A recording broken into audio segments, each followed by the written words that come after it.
Respironics Trilogy 100 system provides continuous or intermittent ventilatory support for the care of individuals who require mechanical ventilation and is intended for pediatric through adult patients weighing at least 11 pounds.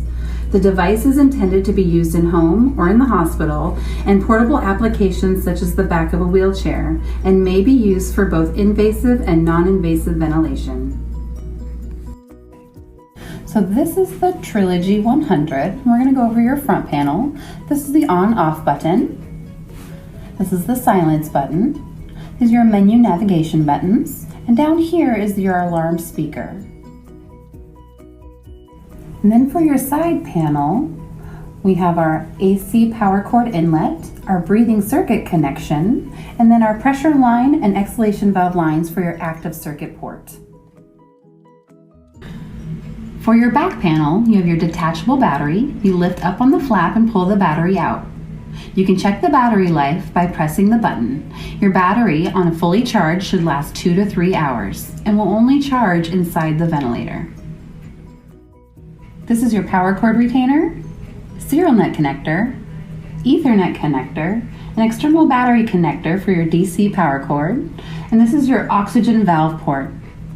If you press down on this little gray button, the oxygen adapter pops out and you can snap it back in. The air inlet filter gets cleaned out weekly, just mild soap and water.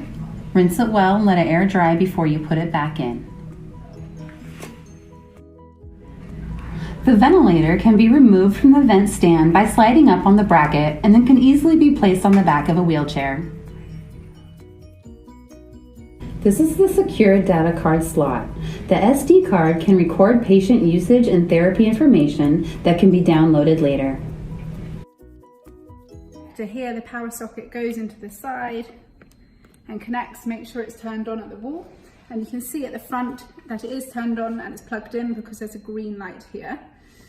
I'm just going to turn the whole ventilator around to show you a few important bits at the back. So here you can see it has a black filter. It's just a little sponge that needs to be thrown away between each patient and replaced. The next thing to look at here is the oxygen port. You can connect the oxygen to the wall from here with green oxygen tubing. That does come out. So if you have a ventilator without the oxygen port in, just make sure you ask someone to give you it, and it clips in and just clicks like that into the side. We won't be using anything else down here at the bottom, so I'll just come around to the side. This is an external battery. You can have a see how charged it is by pulling it out, pressing the button here, and it just shows you that it's fully charged. That's important if you're taking patients between wards and transferring them. There's an internal battery as well, which lasts for about 3 hours, and the external battery should also last for about 3 hours. But all the time you should have it plugged in so those batteries are fully charged. Button here, and you can see an alarm button here. As soon as you turn the ventilator on, it will start blowing air. So I would usually tell staff to turn it, unlock it first, to have a look at your settings. So you're going to press the downwards button and the alarm together. And you'll come to the setup screen here. Do we put it down flat? Or? Yeah. So from what you can see from the setup screen here, at the top, you can see what mode it's in. So it's currently in CPAP or primary settings. There's going to be 2 settings on this machine. It's going to be primary and secondary. Primary should be set up on CPAP and the secondary will be set up on BiPAP. If you did want to switch between the 2 settings, so if a doctor wanted you to set it up onto BiPAP, you go down to switch to secondary settings, press select. It will ask you, do you want to switch to secondary settings, and press yes. If we want to look at the settings that are being used on the BiPAP, we'll go down to secondary settings, so navigate down to secondary settings, press select, and from here you can see what settings have been set up for the patient. Always look at these before you give the patient the ventilator and before you put the ventilator on the patient, because you will want to choose what IPAP and EPAP settings you're giving that patient. So as you can see from the top, it says mode ST, so spontaneous timed. So patients taking every breath themselves, but if they don't take a breath, the machine will give them a backup breath. The circuit type will always be passive, and AVAP should always be set as off. Here you can see your IPAP pressure, and the way to modify this is by pressing the button modify, and you can go down or up with your pressures via the edit button. So we're happy with a pressure of 24, we press OK, and then the same again with your EPAP. So let's set that at 8, for example, and then you press OK. Coming down, you can see your inspiratory time. Again, you can modify that up or down. Patients who have a high rest rate, or asthmatic patients, very anxious patients, you might want to give them a quicker breath, so a quicker inspiratory time. You can come down with your inspiratory time by pressing the downwards arrow, but a lot of our patients probably will be starting at an inspiratory time around 1.6, all dependent upon the patient. So press OK once you're happy with that. You can see your trigger type is going to be set at auto track. Auto track means that the patient is triggering every breath themselves, but again, the machine will give them a backup breath if required, so you're going to press OK.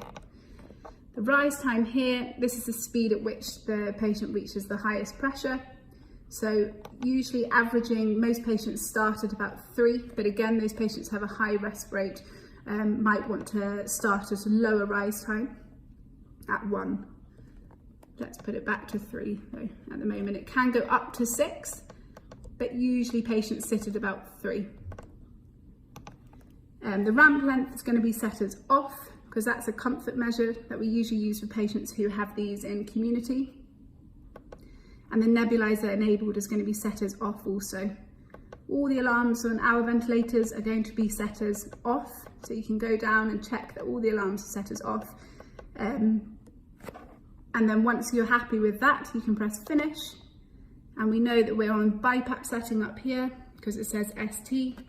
Press exit. And then when you're ready, you can press the on button and the flow of air will start. But before we do that, we're just going to press reset here because there's a card in here which we don't actually need usually, so I'll take that one out. They're usually just used for patients who are long-term NIV users, so we'll press reset. So the ventilator will start the BiPAP settings that you have put in straight away. And at the top here you can see that it's reaching the pressure, the IPAP pressure of about 24, which is what we've put in, and then EPAP of about 8. Because nobody's taking a breath, the rest rate will be 12, because that's the backup breath that we've put for the patient in the settings. Here you can see the tidal volume, and so over here you can see the leak. We'll be aiming for a leak between 20 and 40. Anything below 20, you might just want to check that the mask isn't too tight on the face. Anything above 40 of a leak, you want to check that the mask is fitting correctly for the patient. We've done another video around mask fitting for patients that you can have a look at as well. The other thing I would just say to note down here is you can see that it says access and it shows a padlock which is unlocked. That's just important to know because you might need to get onto the settings to adjust them further during the treatment. And the other two things to note is that you can see detachable battery and then an internal battery. So this shows you that they're at the moment both not being used to power the machine. If I was to turn off I'll take out the power socket here, you will get an alarm saying AC power disconnected. You're going to press reset, and you can see now that actually the ventilator is working and being powered off the detachable battery. If I were then to take out the detachable battery, it will alarm again, and it will show you that it's using the internal battery. But you should always try, if you can, to have the batteries, have the ventilator running off the mains.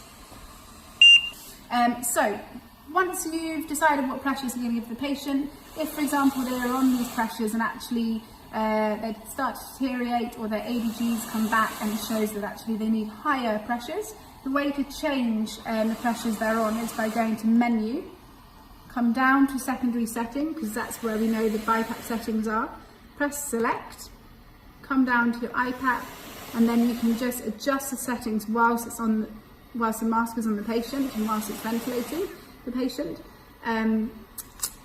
And it will change the pressure straight away. So as you can see, I've just changed it from 24 to 26, and it started giving the patient an IPAP of 26. Now I'll just show you how to use CPAP. So we're going to turn the machine back off. So press the power button, press yes to power off. We're going to unlock the machine again. So the downwards button and the alarm.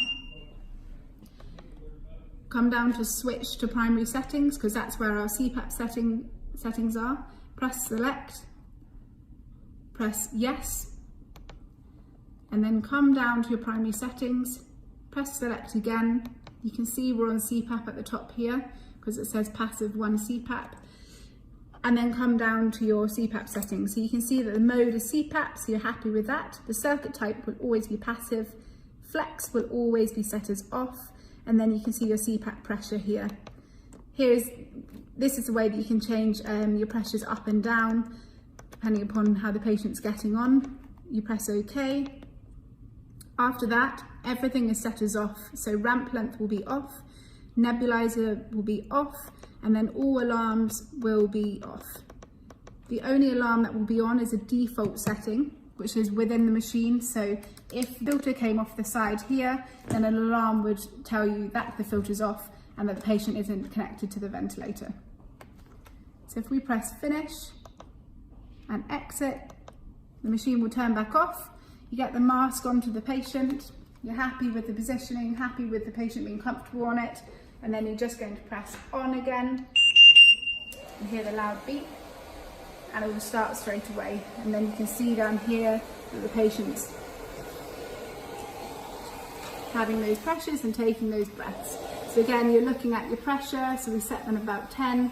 The respiratory rate isn't accurate, obviously the patient isn't taking breaths at the moment, but usually you can see what the respiratory rate of the patient would be, and then you can look at your tidal volumes here and your leak as before. If you wanted to again adjust your pressures whilst on CPAP, is back to menu again, back to your primary settings, and then as before, go down to your CPAP and then modify your pressures by going up or down, and that will modify them straight away and give the patient the new pressures you want. So say I go up to 14, press OK, press finish and exit, and it will be giving the patient a pressure of 14.